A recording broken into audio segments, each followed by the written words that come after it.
Bonjour à toutes et à tous, je suis ravi de vous retrouver aujourd'hui pour parler comics. Aujourd'hui, on va parler de Dans les yeux de Billy Scott de Zoé Thorogood, un titre qui me faisait de l'œil depuis longue date, on va pas se mentir. C'est un titre que j'avais vu passer un petit peu partout, j'en ai entendu beaucoup de bien, c'est chez Bubble Edition, ça vaut 20 euros.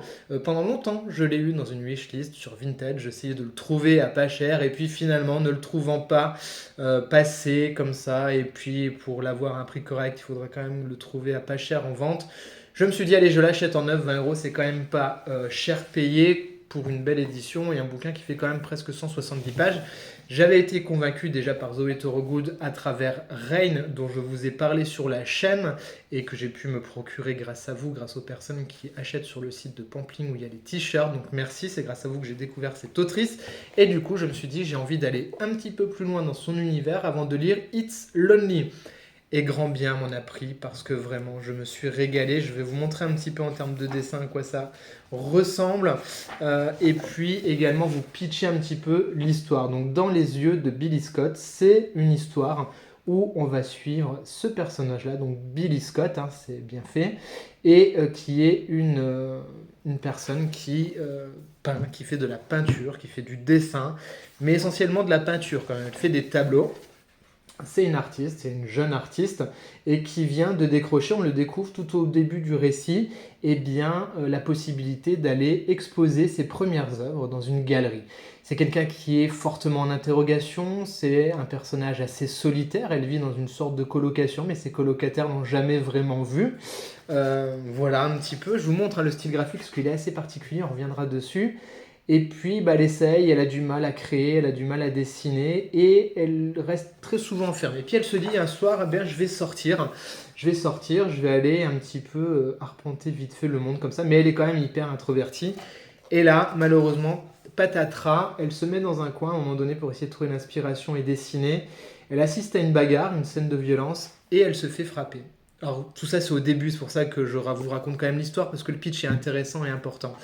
Suite à cette violence, elle va se prendre un coup dans la face et elle va commencer tout doucement à perdre la vue. Et en gros, le médecin lui dit, bah, vous êtes venu un petit peu trop tard, il vous reste 15 jours et après vous serez aveugle. Elle commence à avoir des taches comme ça qui apparaissent dans sa vue. Voilà le début de l'histoire, mais l'histoire en fait c'est un prétexte à énormément de réflexion sur l'humanité, sur la place de l'art, la place des êtres humains, la place qu'on se donne dans cette société, comment on construit nos parcours de vie. C'est un récit qui est absolument magnifique, un récit absolument bouleversant.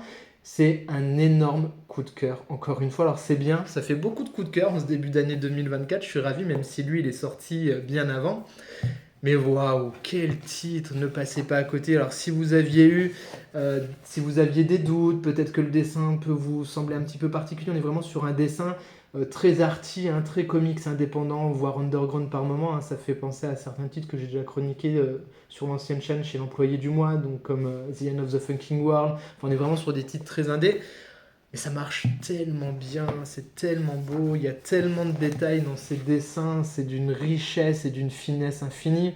En termes de colorisation, on n'a jamais de trop, on n'est jamais dans les sbroufs, on est toujours dans l'envie de donner, quoi. Vraiment, l'auteur, on sent qu'elle a beaucoup de choses à offrir, beaucoup de choses à donner. C'est d'une maîtrise pour une première œuvre. Elle l'a fini, elle avait 21 ans, Zoé Thorogood, c'est...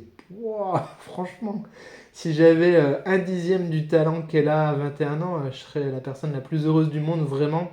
C'est un titre, il faut pas passer à côté. Alors, c'est un récit intimiste, il faut aimer, voilà, quand ça parle de gens, de personnes, de rencontres, de gens qui sont à la rue.